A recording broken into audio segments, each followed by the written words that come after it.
It's looking like we have a deal on Gaza. Gaza পরিস্থিতি নিয়ে আশার আলো দেখছেন মার্কিন president Donald Trump. It's going to be a deal that will end the war.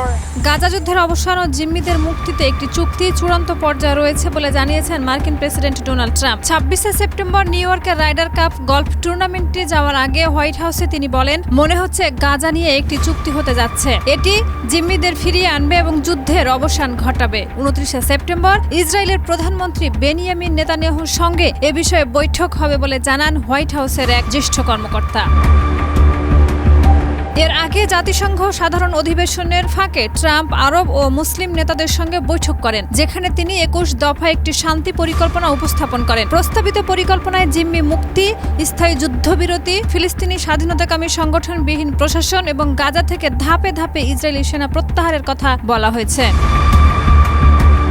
Saudi আরব, কাতার, মিশর, Jordan সহ কয়েকটি দেশের নেতারা প্রস্তাবটির বেশিরভাগ অংশকে সমর্থন করেছেন, যদিও কিছু সংশোধনীর প্রস্তাবও রয়েছে।